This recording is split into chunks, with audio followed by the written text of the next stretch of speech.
প্ৰিয় বন্ধু-বান্ধৱীসকল, লাগিলে যোনেই যিমানেই আপত্তি নকৰক কিয়, কিন্তু হোলীৰ আগতে আপোনাৰ ঘৰৰ পৰা এই তিনিটা বস্তু ভুলতো কাৰোকে নিদিব।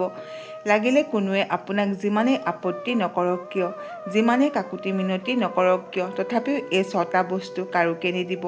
আমি সঁচাকৈ কৈছোঁ, নহ'লে আপোনাৰ পৰিয়ালৰ সকলোৱে কান্দিব লাগিব। আপোনাৰ ঘৰত যি অলপ শান্তি বাচি আছে, সেয়া শ্মশানৰ ছাইলৈ সলনি হৈ পৰিব। আপোনাৰ উন্নতি, আপোনাৰ ল'ৰা-ছোৱালীৰ ভৱিষ্যতত এনেকুৱা ভয়ানক আৰু কলা নজৰ লাগিব, আপুনি ভাবিবই নোৱাৰিব। প্ৰিয় বন্ধু-বান্ধৱীসকল, সকলোৱে ভাবে যে হোলী ৰঙৰ, সুখৰ আৰু আনন্দৰ উৎসৱ হয়। সেইটো হয়, কিন্তু আপুনি এই ৰহস্য জানে জানো? জ্যোতিষ আৰু তন্ত্ৰশাস্ত্ৰৰ অনুসৰি হোলীৰ ঠিক 8 দিনৰ আগৰ সময়খিনিক যাক হোলাষ্টক বুলি কোৱা হয়, এই 8 দিন কোনো সাধাৰণ দিন নহয়। এয়া কালী শক্তি, অঘৰী বিদ্যা, শ্মশান জাগ্ৰত কৰা সকল আৰু নকাৰাত্মক উৰ্জাৰ সকলোতকৈ ডাঙৰ আৰু সকলোতকৈ ভয়ংকৰ কেন্দ্ৰ হয়। এয়া সেই ভয়ানক সময় হয় য'ত হাৱাতো যাদু টৌনা, মাৰণ ক্ৰিয়া, উচ্চাটন আৰু বশীকৰণ দৌৰি ফুৰে।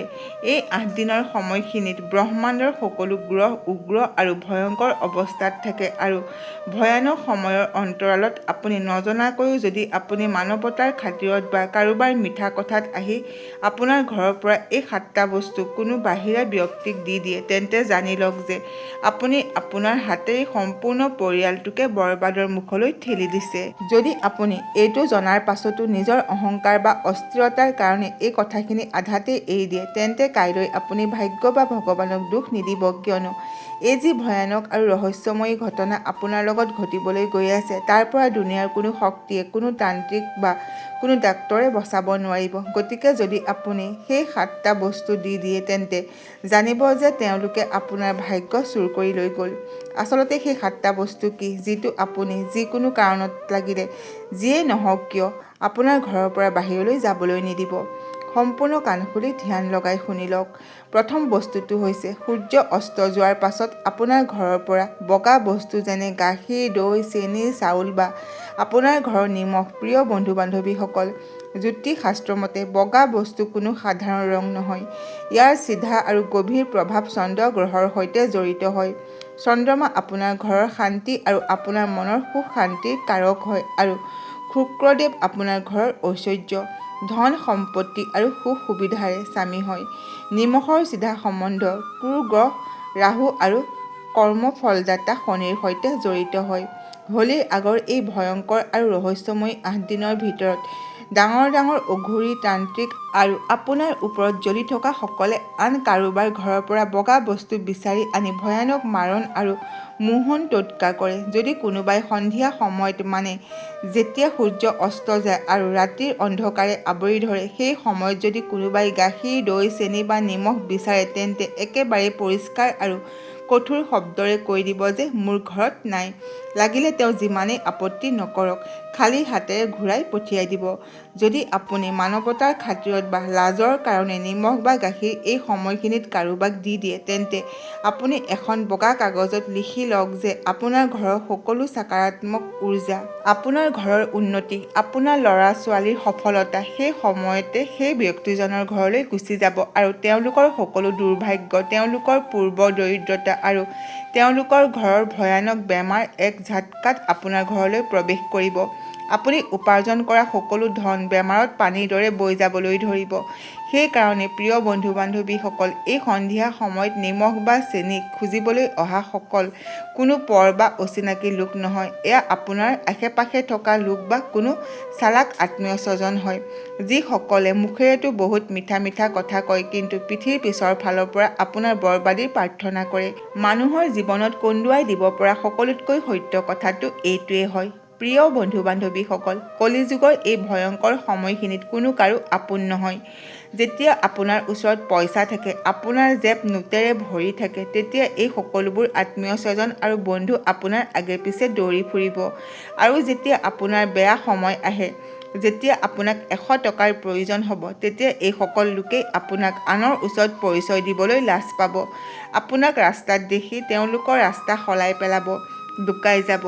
এইসকল সেই লোক হয় যিসকলে আপোনাৰ অলপ উন্নতি দেখিলেই, আপোনাৰ ঘৰৰ লক্ষ্মী দেখিলে, আপোনাৰ ল'ৰা ছোৱালীয়ে হাঁহি ধেমালি কৰি থকা দেখিলে ভিতৰি ভিতৰি জ্বলি থাকে, ঈৰ্ষা আৰু জ্বলনৰ জুইত পুৰি মৰে। সেইকাৰণে এই মুখা পিন্ধি থকা ভেড়াবোৰৰ পৰা বহুত সাৱধান হৈ থাকিব। আপোনাৰ ভাল সময়খিনি কমজুৰি কৰি নেপেলাব। এতিয়া জানো আহক দ্বিতীয় বস্তুটোৰ বিষয়ে। দ্বিতীয় বস্তুটো হৈছে আপোনাৰ ঘৰৰ পুৰণা ঝাৰু। আমাৰ শাস্ত্ৰ আৰু বেদত কোৱা হৈছে যে ঝাৰু চাফ চাফাই কৰা কোনো সাধাৰণ বস্তু নহয়। ইয়াক সাক্ষাৎ ধনৰ দেৱী মাতা লক্ষ্মীৰ স্বৰূপ বুলি মনা হৈছে। ঝাৰুৱে আমাৰ ঘৰৰ অলক্ষ্মীৰ ৰূপৰ দৰিদ্ৰতাক বাহিৰলৈ উলিয়াই দিয়ে আৰু মাতা লক্ষ্মীৰ বাস ঘৰত স্থিৰ কৰে। কিন্তু বহু লোকে এই হুলস্থকৰ ভয়ানক সময়খিনিত হোলীৰ চাফ চাফাই কৰাৰ সময়ত অজানিতে ঘৰৰ পৰা পুৰণা ঝাৰু ৰাস্তাত বা লেতেৰা ঠাইত পেলাই দিয়ে। কোনোবা খুজিবলৈ অহা দুখীয়া লোকক দি দিয়ে। ভুলতো আপোনাৰ জীৱনত এই মহাপাপ নকৰিব। প্ৰিয় বন্ধু বান্ধৱীসকল, হোলীৰ আগত এই পুৰণা ঝাৰু ঘৰৰ পৰা উলিয়াই দিয়াটো বা কাৰোবাক দিয়াৰ চিধা মতলব হ'ল আপুনি আপোনাৰ হাতেৰে আপোনাৰ ইচ্ছামতেই ঘৰৰ লক্ষ্মীক ঘোৰ অপমান কৰিছে। আপুনি ধনৰ দেৱীক ধাক্কা মাৰি আপোনাৰ ঘৰৰ পৰা একেবাৰে বাহিৰলৈ উলিয়াই দিছে। তন্ত্ৰবিদ্যা আৰু কালী কিতাপত কাৰোবাৰ ঘৰৰ পুৰণা ঝাৰুৰে এনেকুৱা ধৰণৰ ভয়ানক আৰু অদ্ভুত টোটকা কৰিব পৰা যায় যিটো ভাবিলে গাৰ নোম শিয়ৰি উঠিব। যদি আপোনাৰ দুশ্মনৰ হাতত আপোনাৰ পুৰণা ঝাৰু পৰি যায়, সেই ঝাৰু শলাৰে আপোনাৰ ঘৰৰ উন্নতিত এনেদৰে বান্ধিব যে ৰাতিৰ ভিতৰতে কোটিপতি লোকো এটা এটা টকাৰ কাৰণে কান্দিব লাগিব। চলি থকা বেপাৰ হঠাতে বন্ধ হৈ পৰিব। ঘৰখনৰ মুখিয়ালজনৰ চাকৰি হঠাতে গুচি যাব আৰু সম্পূৰ্ণ পৰিয়ালে এনেকুৱা ধাৰ ঋণৰ বোজাত ডুবিব যে য'ৰ পৰা বাহিৰলৈ ওলোৱাৰ কোনো দুৱাৰ বা ৰাস্তা বিচাৰি নাপাব। আপোনাৰ পৰিয়ালে ধাৰ মাৰোঁতে মাৰোঁতে শেষ হৈ যাব।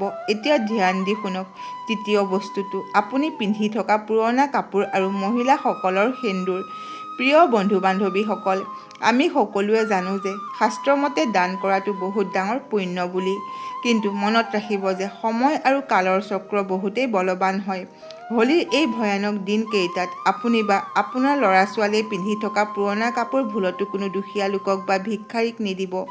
বিশেষকৈ ঘৰৰ মহিলাসকলে আপুনি ব্যৱহাৰ কৰা সেন্দুৰ, আপোনাৰ ফুট, আপুনি পিন্ধা খাৰু বা আপোনাৰ ঘামেৰে তিতি থকা ৰুমাল কোনো অচিনাকি বা কোনো সন্দেহী ব্যক্তি বা আশে পাশে থকা ব্যক্তিক একেবাৰে নিদিব। বিজ্ঞান আৰু তন্ত্ৰশাস্ত্ৰ দুয়োটাতে এই কথাটো মানে যে আপোনাৰ শৰীৰৰ ঘাম, আপোনাৰ শৰীৰৰ যি উৰ্জা, সেইবোৰ এই কাপোৰ আৰু বস্তুবোৰৰ কোঁহে কোঁহে থাকি যায়। আপোনাৰ সেই লুকাই থকা দুশ্মন যিয়ে আপোনাৰ ঘৰলৈ অহা যোৱা কৰে, তেওঁলোকে এই কাপোৰবোৰেৰেই ব্যৱহাৰ কৰে। এই দুষ্ট লোকসকলে এই কাপোৰবোৰ লৈ গৈ তাত শ্মশানৰ ছাই, ফেঁচাৰ পাখি বা নেমু আৰু লঙেৰে এনেকুৱা ভয়ানক টোটকা কৰিব, যাৰ দ্বাৰা আপোনাৰ হাঁহি ধেমালি কৰি থকা ঘৰখনত হঠাতে বহুত ডাঙৰ আৰু ভয়ংকৰ বেমাৰ আহি পৰিব। সেই ব্যক্তিজনে যান্ত্ৰনাত চিঞৰ বাখৰ কৰিব, হাহাকাৰ কৰিব। ডাঙৰ ডাঙৰ ডাক্তৰে মেচিনেৰে পৰীক্ষা কৰিও এইটো ধৰিব নোৱাৰিব যে আচলতে আপোনাৰ শৰীৰত কি বেমাৰ হৈছে।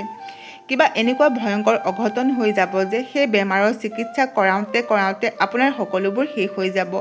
চতুৰ্থ বস্তুটো হৈছে লোহাৰৰ বস্তু বা যিকোনো ধাৰজাতীয় বস্তু। জ্যোতিষশাস্ত্ৰৰ মতে লোহাৰৰ বস্তু বা যিকোনো ধাৰজাতীয় বস্তুৰ চিধা সম্বন্ধ ন্যায়ৰ দেৱতা আৰু কৰ্মফলদাতা শনিদেৱৰ সৈতে জড়িত হয়। লগতে ইয়াক ৰাহুৰ প্ৰতীক বুলিও মনা যায়। হোলাষ্টক আৰু হোলীৰ এই গধুৰ সময়খিনিত যদি কোনো ওচৰ চুবুৰীয়া বা আত্মীয় স্বজনে হঠাতে আপোনাক কেঁচি, চুৰি, দা, কটাৰী, গজাল বা লোহাৰৰ যিকোনো বস্তু খুজিবলৈ আহে, তেন্তে সেইবোৰ একেবাৰে নিদিব। লোহাৰৰ বস্তু একেবাৰে ঘৰৰ বাহিৰ হ'বলৈ নিদিব। আৰু যদি আপুনি এনেকুৱা কৰে, তেন্তে তন্ত্ৰৰ অনুসৰি আপুনি আপোনাৰ ঘৰৰ ৰক্ষা চক্ৰক কাটি পেলাইছে। ইয়াৰ পাছত আপোনাৰ ঘৰখনত বিনা কাৰণতে ক্লেশ আৰম্ভ হৈ পৰিব। পতি পত্নী যিয়ে কালিলৈকে ইজনে আনজনৰ ওপৰত বহুত বিশ্বাস কৰি চলিছিল, তেওঁলোকে ইজনে আনজনৰ শত্ৰু হৈ পৰিব। ভাই ককাইৰ মাজত বিনা কাৰণত হাই কাজিয়া হ'বলৈ ধৰিব। পৰিয়ালত যিকোনো ধৰণৰ ভয়ংকৰ দুৰ্ঘটনা ঘটিব পাৰে। কেঁচি আৰু চুৰিৰে যিদৰে কাপোৰক কাটে, সেইদৰে ই ঘৰখনৰ সম্পৰ্ক আৰু আপোনাৰ সুখ শান্তিক কাটি পেলাব পাৰে। এতিয়া আমি আপোনালোকক সেই পঞ্চম আৰু ভয়ংকৰ বস্তুটোৰ বিষয়ে জনাবলৈ গৈ আছোঁ, যিটো যদি আপুনি আপোনাৰ ঘৰৰ পৰা উলিয়াই দিয়ে তেন্তে চিধা আপোনাৰ পৰিয়ালৰ ওপৰত পৰিব। আপোনাৰ ঘৰখনৰ অন্ন আৰু পানীৰ ওপৰত গ্ৰহণ লাগি যাব। এই পঞ্চমটো বস্তু হ'ল আপোনাৰ ঘৰৰ পাকঘৰৰ জুই বা মেজ। আমাৰ ঘৰৰ পাকঘৰটো কোনো সাধাৰণ ঠাই নহয়। সেই ঠাইত সাক্ষাৎ মাতা অন্নপূৰ্ণা আৰু পবিত্ৰ অগ্নিদেৱে বাস কৰে। সেই পাকঘৰৰ পৰাই আপোনাৰ পৰিয়ালৰ সকলোৰে পেট ভৰে আৰু ঘৰখনলৈ উন্নতি আহে। যদি যিকোনো ব্যক্তিয়ে লাগিলে সেয়া আপোনাৰ যিমানেই আপোন নহওক কিয়, আপুনি ৰাতি বা হোলীৰ ঠিক আগে আগে কেতিয়াও আপুনি জ্বলোৱা জুইৰ পৰা কেতিয়াও জুই নিদিব। জুই দিয়া মানে তন্ত্ৰশাস্ত্ৰত চিধা সম্পৰ্ক হ'ল আপুনি আপোনাৰ ঘৰখনৰ জীৱন উৰ্জা, আপোনাৰ ঘৰৰ গৰম ভাৱ, আপোনাৰ ভাগ্য, আপোনাৰ ভাগৰ অন্ন ৰুটি আপোনাৰ হাতেৰে আনক জাপি দিছে। যি ব্যক্তিয়ে আপোনাৰ পৰা জুই লৈ যাব তেওঁলোকৰ ঘৰৰ জুইটো জ্বলিব, কিন্তু আপোনাৰ ঘৰৰ উন্নতি একেবাৰে ঠাণ্ডা হৈ পৰিব। পইচাটো আহিব কিন্তু টিকি নাথাকে। ঘৰত পইচা অহাৰ লগে লগে কিবা নহয় কিবা বেমাৰত নাইবা ফাল্টু কামত পানীৰ দৰে বৈ যাব। আপুনি তেজক পানী কৰি ঘটা ধন সম্পত্তি অন্য কোনোবাই তান্ত্ৰিক ক্ৰিয়াৰ জৰিয়তে খাই পেলাব। ষষ্ঠ বস্তুটো হ'ল আপুনি ব্যৱহাৰ কৰা পুৰণা জোতা চেণ্ডেল। আমাৰ বেদ আৰু জ্যোতিষৰ অনুসৰি আমাৰ ভৰিক শনি আৰু ৰাহুৰ বাস বুলি মনা যায়। আপুনি ভৰিত পিন্ধা জোতা বা চেণ্ডেল কোনো চামৰা বা ৰাবাৰৰ টুকুৰা নহয়। সেয়া আপোনাৰ জীৱনৰ সকলো সংঘৰ্ষ, দৌৰা ঢাপৰা, আপোনাৰ ভৰিৰ ছাল আৰু আপোনাৰ পৰিশ্ৰমৰ ঘাম আপোনাৰ ভৰিতেই শুকাই যাব। আপোনাৰ সকলো গ্ৰহৰ উৰ্জা সেই জোতাতেই জমা হয়। এই হোলাষ্টকৰ গধুৰ সময়খিনিত যদি আপুনি পিন্ধা জোতা চেণ্ডেল অন্য কাৰোবাক ব্যৱহাৰ কৰিবলৈ দিয়ে তেন্তে তন্ত্ৰৰ অনুসৰি আপুনি আপোনাৰ সফলতা, আপোনাৰ ভাগ্য আৰু আপোনাৰ গুড লাক তেওঁক দি দিয়ে আৰু ইয়াৰ বিপৰীতে সেই ব্যক্তিজনৰ জীৱনৰ সকলো দুখ, তেওঁৰ অসফলতা আৰু তেওঁৰ সকলো বেয়া সময় আপোনাৰ ওপৰত পৰিব। আপুনি হঠাতে দেখিব যে আপোনাৰ যি কাম চলি আছিল সেয়া হঠাতে ৰৈ যাবলৈ ধৰিব। প্ৰত্যেকটো কামতেই বিঘিনি আহি থাকে আৰু সেই ব্যক্তিজন যিয়ে আপোনাৰ জোতা লৈছিল তেওঁ হঠাতে উন্নতি কৰিবলৈ ধৰিব। আৰু সপ্তমটো বস্তু হৈছে আবেলি সময়ত ধাৰ দিয়া পইচা। সন্ধিয়া সময় যাক আমি গধূলি বেলা বুলি কওঁ, সেয়া বহুতেই পবিত্ৰ সময় হয়। এয়াই সেই সময় হয় যেতিয়া মাতা লক্ষ্মীয়ে পৃথিৱীত ভ্ৰমণ কৰে আৰু চাই যে কোনখন ঘৰে তেওঁৰ স্বাগতৰ কাৰণে তৈয়াৰ আছে।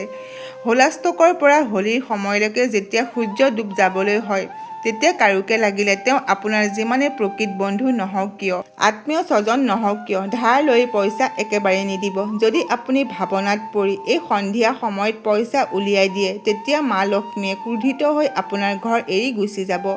সেই পইচা আপুনি কেতিয়াও ঘূৰাই নাপাব আৰু সেই পইচাৰ লগতে আপোনাৰ ঘৰত সদায় দৰিদ্ৰতাই বাস কৰিব। এই সকলোবোৰৰ পৰা বাচি থাকিবলৈ আপোনালোকে এক ৰামবাণ উপায় কৰিব পাৰে। আজিৰ পৰাই ঘৰৰ মুখ্য দুৱাৰত সৰিয়হৰ তেলৰ চাকি অৱশ্যেই জ্বলাওক আৰু চাকিগছিত ফুল থকা দুটা লং অৱশ্যেই দি দিয়ক। এই দুটা লং আৰু চাকিগছিয়ে আপোনাৰ ঘৰৰ চাৰিওফালে এক এনেকুৱা অগ্নি কৱচ বনাই দিব যে দুনিয়াৰ ডাঙৰতকৈ ডাঙৰ তান্ত্ৰিকেও আপোনাৰ ঘৰখনৰ ফালে চকু তুলি চাব নোৱাৰিব। লগতে ঘৰখনত ৰাতিপুৱা গধূলি হনুমান চালিচাৰ পাঠ অৱশ্যেই কৰক আৰু ঈশ্বৰৰ ওপৰত বিশ্বাস ৰাখক। আশা কৰিলোঁ আজিৰ এই ভিডিঅ'টো আপোনালোকৰ ভাল লাগিল। যদি ভাল লাগিল তেন্তে আমাৰ এই চেনেলটো লাইক কৰক, শ্বেয়াৰ কৰক আৰু লগতে আমাৰ এই চেনেলটো ছাবস্ক্ৰাইব কৰি দিয়ক। আজিলৈ ইমানেই। শুনি থাকক জ্ঞানৰ গংগা।